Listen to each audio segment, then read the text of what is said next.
Well, the first battle that I'm going to do in Ancient Battles Deluxe is, of course, Kadesh. At 1288 BC, that's as early as we get. And they do seem to be chronological, which is kind of nice for me because I like to do things that way. I would have to have ordered them chronologically anyway, if not. So that means we're in the era of chariots. A couple of interesting points here before we get to the battle. One thing I didn't know about, there's little terrain markers to help change the battlefield around a little bit, give it a little bit more definition than it would otherwise have. Kadesh is, if you remember from Chariots of Fire, a battle where the Egyptians and Hittites, there's some question what actually happened, right? But this is taking the assumption that, okay, the Egyptians were chasing some Hittites, which sort of happened, as far as we can tell. And those Hittites aren't on the map here. But that's why the Egyptians are all kind of facing in this direction. The rest of the Hittites are behind the river ready to hit. There was this chariot division passing by them. It's about to be ambushed. And that's what we're going to see. Now, the Egyptians don't look like they have a lot of pieces on the board. Indeed, they don't. But they have some reinforcements coming. Of course, a little over half of them are coming on a turn when the battle may end already. That's at the end of the battle, I think, that you make the game turn check, so they'll come in at that point. And they'll be coming in A9 through A11 for the most part, and one R9 through R11. So they'll be coming in from here, and then one will be coming in down here. One light infantry at the end. Egyptians start out with a victory point marker. Each side is going to have one leader, which we'll see, how many command points we roll and what we get to do. But that means not a lot of formation actions, right? All right, well, we'll give it a shot. Let's look at what these special terrains do. We got the little wood bridge here that gives you a missile defense penalty, which makes sense because you'd be tightly in there, and also a penalty for anybody who occupies that. We also have a stone bridge, which is, I assume, see the wood bridge, it's in the middle of a hex. The wooden bridge is for the little stream, the stone bridge is for the big river. What's our terrain going to look like here? Bonuses for being in the hills, the woods. Looks like the defender gets a bonus for being in. Likewise, if there's rough, I think. I'm not sure there is any. Not sure there is any in this battle. The rough should be kind of golden looking. The only golden stuff I see is this, unless I've covered some up. We also have a little town here, or a built-up area, which is where the camp is. That should give it some defensive bonus. A couple missile defense additions. Well, they don't need that. But also a +3 on the melee roll, which could be quite big.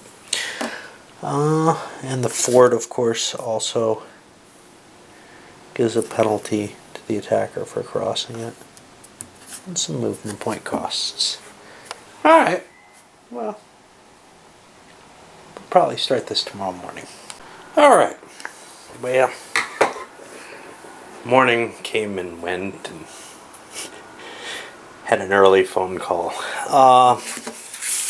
So let's see what we've got left. We're starting the turn. We've removed leaders. Well, there isn't going to be that. We actually jump down to the receive command points up because it's the first turn. We don't have to worry about the first two aspects on the first turn. And I know I've got this upside down. I could turn it. The bonus of not using a tripod, right? Make people dizzy. Yeah, I'm real good at that. Okay, so we got to receive command points, and they actually have a specification here. Leaders plus command table. Great. So I'm going to roll a blue die for, these are the Hittites, and a red die for the Egyptians. And we'll get the base amount, and they each have one leader. They each have one leader. So they each get plus +1 command point for that. So the Hittites are going to get 2 command points, +1 for the leader. And the Egyptians only get 1 command point, +1 for the leader. And I'll keep those over there. We got the victory point for the Egyptians. And now, determine initiative. This is a straight die roll. Right?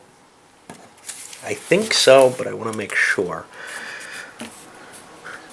Yep. We got a tie. That means player A, the Hittites, wins the initiative. And, right, A is just making sure, because I see a B here. It's the designer. Okay, now the question is, do the Egyptians want to try to outbid this? They can pay command points. If they pay 2 command points, if they pay 1 command point, I'm pretty sure the Hittites are going to pay 1. I have less. So we'd turn these all away, and wow, 1 big formation would get to act, the Hittites would get all their units, and I wouldn't get any of mine. That doesn't sound like a good deal. I'm not going to spend any of my command points for this. So, the Hittites have the initiative, and we mark that with this little marker. Lots of little things to help you remember. You know, this is a tiny game, probably really meant for opposed play. But a lot of little tools to help you if you walk away and, you know, take a couple hours break in between turns or whatever, which is really good for me. I usually have ways of working around that, but it's kind of cool. So the initiative player gets to decide who goes first. I'm going to have to think about this. So I'll be back. Alright, so the Hittites decide if they go first, they'll move forward, the Egyptians will just run away. And that's not very good. So they're going to hand the first action over to the Egyptians. Well, the Egyptians say, I'm good if we don't do anything. I'll pass. I got my reinforcements coming later. You have to do the first thing. So now I got to figure out what my Hittites are going to do. Alright, I skipped a step here. I skipped the place leaders step. And that actually begins with the initiative player. He's going to put his leader back here. He's able to move the whole thing as a formation, which is likely what he's going to want to do, but we'll see. He may want to launch attacks in 2 directions or something. That leaves it to the Egyptians. It's hard to tell where I want to put a leader. This seems like the more vulnerable stuff, so I'm going to put my leader right with my chariot. Now back to the decision making we were making before. Well, as far as I can tell, I'm going to want to command and move all my units. The problem here is, if I do any of the activations, I get a little yellow marker. So I can't move and then, you know, do a missile fire or something along those lines. So the question then becomes, well, if I'm going to define a force, what's it going to be? I want to keep I want to keep reserves. What I'm going to do is I'm going to do a movement action. I'm going to spend a command point here. I'm going to do a movement action. I'm going to define all but a couple units because that lets me use those couple remaining units. What couple do I want to use? And by the way, the back side of these counters I had a really hard time distinguishing because of the actual texture of the counters, not texture, but the physical build of them, as it were. It's hard to tell which side's which, but the front side has a dark marking, the back side has a light marker. It's important because with light infantry you cannot tell whether they're disrupted or not. Kind of neat. Alright, so I kind of like the idea of keeping a missile unit available. And maybe 2. The problem with that is, well, I'll definitely keep this guy. I think I'll keep this one unactivated too. That's what so I'm going to define the formation as everything else. And now I proceed to move. Now a bridge costs +1 to move. So I'll be going 1, 2, I could turn for free. That doesn't really help me. 3, 4, and I'll turn like that. Optimal? Probably not, but I'm just learning this system. I'll do a few more of these moves here. What else was I keeping other than him? This chariot. So I want to get this chariot moving, but I also may want to bring this leader right into one of these fights. Oh. Put a little yellow marker on him. 1, 2, 3, 4. I'll spin him on his axis. I get this.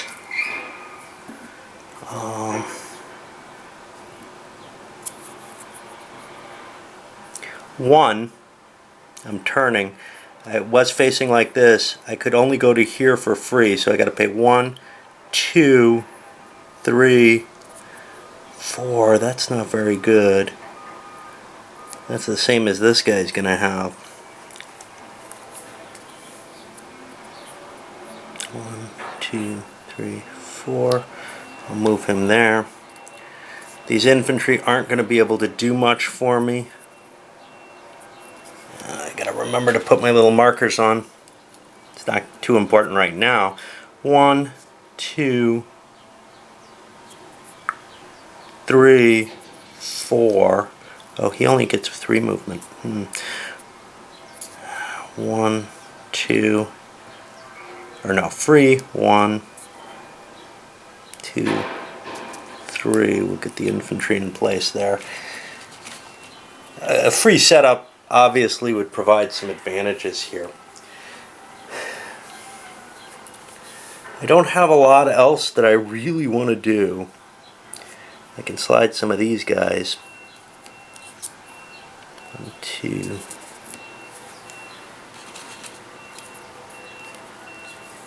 I'm going to move this chariot up here when it's its turn, and well, he can't really do anything either. Alright, I'm going to activate my chariot. I don't know. There's no real hope for any of this. I'm going to activate some of these instead. What is that? Ford costs me +2. 1, 2. I'll just move to there. Basically kind of guarding my flank there.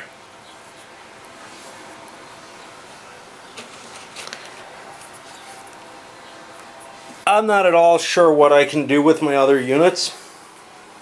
I can shift them around, move them a little bit, but nothing's going to get into a position where it can really fire this turn. So I'll move him. We'll be able to fire some other turn maybe. And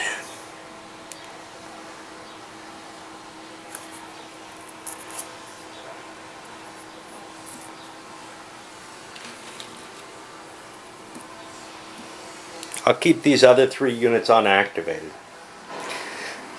Now the activation goes back to the Egyptians, and here's the thing, now they can kind of run away. I think they want to, because they're facing greater odds here. Of course, they could also fire their missiles. Let me think a little. Okay, well, Red's first activation, they're going to spend here. I'm planning on using missile attacks with these unless something else happens. So what do I want to do? Well, here's the question. Can I get this thing into play? That's the first question. It only has 2 movements, so no, it's not going to be able to get there. So I think what I do is I'm going to activate just this unit. 1. Ooh, that's not good enough. He's too slow. Everybody's too slow. Well, I'm going to do it anyway. And get him close to range. He's not really in there. That puts us back on the Hittites. The Hittites don't want to do anything. They're going to pass this activation. They're okay with it ending here. But the Egyptians are not, so they're going to spend another one. They're going to do a fire action defining these two units. Now both, whoa.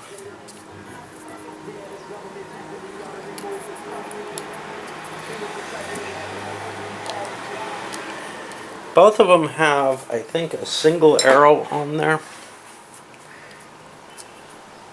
A single arrow at range 2.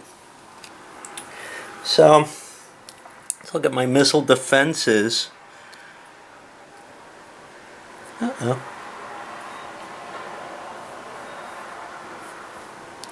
Doesn't look like I have any missile defense on any of these. So,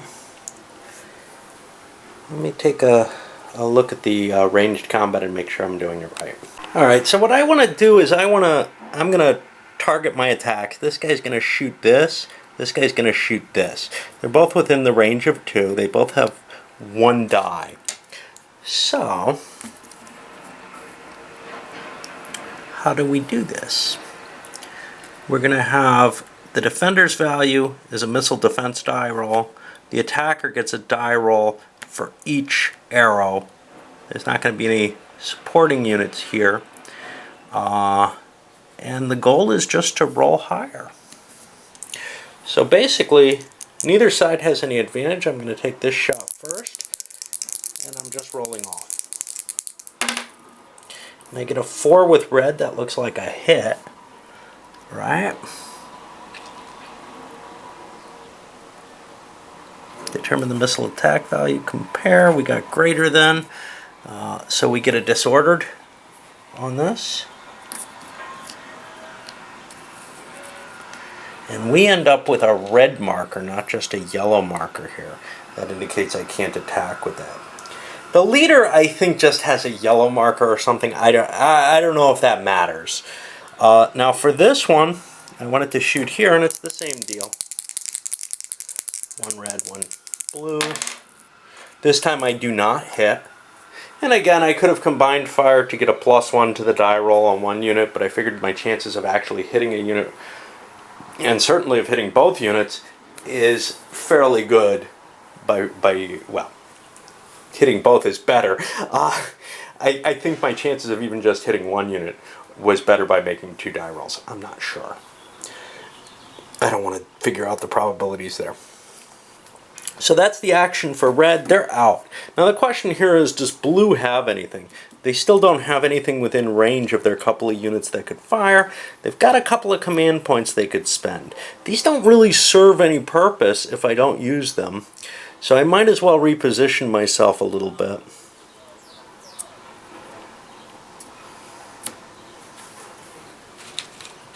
And I'm going to turn this way because that's an advantage.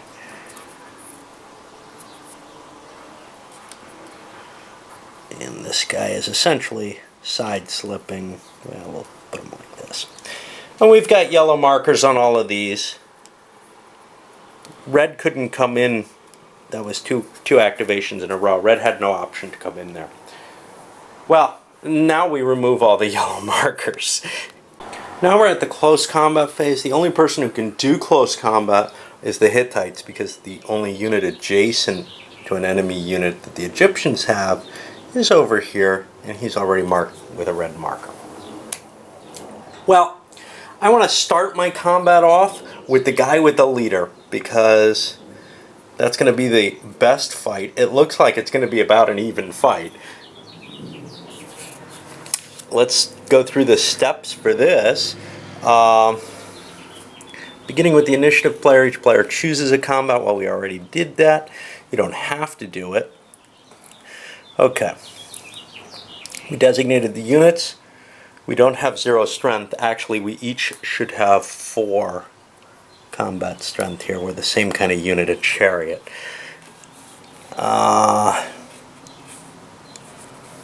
We're within facing restrictions. We don't want to retreat. Not that we had the option to, because we've got the same speed. We're not actually, strangely enough, chariots don't seem to be cav type units. I don't think. Let's see.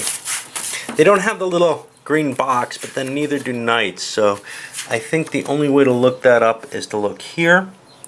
And it looks like chariots are considered cav. So if I was facing something that I was faster than, I could run away. I cannot. Determine melee value.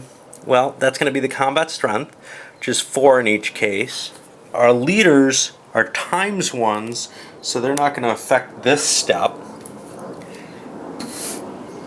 Do I have extra dice for that? No. Extra pieces for that. So then we get the multipliers. And here, and I'll track this everywhere, we're each going to get 1 bonus for the unit itself. We each have a ×1 leader. That upset. Neither one of us is cav effective, but we're both cav. This is going to be the multiplier, so the strengths are going to be 8 each. We know how this is going to turn out. It's going to turn out as a tie fight, but let's see how the mechanisms work here. So right now I'm at 8. We each roll a die for the base combat value. And again, red for the Egyptians. Okay, the Egyptians got a 1, the Hittites got a 5. Now, we're going to modify these. Let's look to our modifications. The first is melee strength. Well, we have the same melee strength, so no modification there. We both had an 8. In no case may the combat strength advantage go above +10. There's no terrain here. It's all clear terrain. The vector, well, the attacker actually has a +1 there. So the Hittites are up to a 6 essentially at this point. Because when you look at this angle, you see that connects there. The final melee value is going to be that die roll. And what we got is we looked here to the chart and we got a 6 to a 1. Well, that's more than 3 times the defender's value, so the defender is eliminated. I'll put a little red marker on these guys to remind me that I can't attack with them. Well, what just happened? First of all, this unit's dead, the chariot. And that's 4 strength points, which comes off of red's morale level. They just got hit hard. What about the leader? Well, they're out of leaders, which I think means their army just panicked. But they also... Oh, wait, no, they're not out of leaders. We got to check the leader. We check the leader, we roll a 1. If a 1 is gotten, he's killed. He is not. So the leader does remain available for use again. I have the opportunity to advance, which I shall take. I've got to go straight in. And that took away my attack opportunity from this hex, but I wouldn't have had as many bonuses with that. I would have actually been fighting at a penalty. So that's okay, I guess.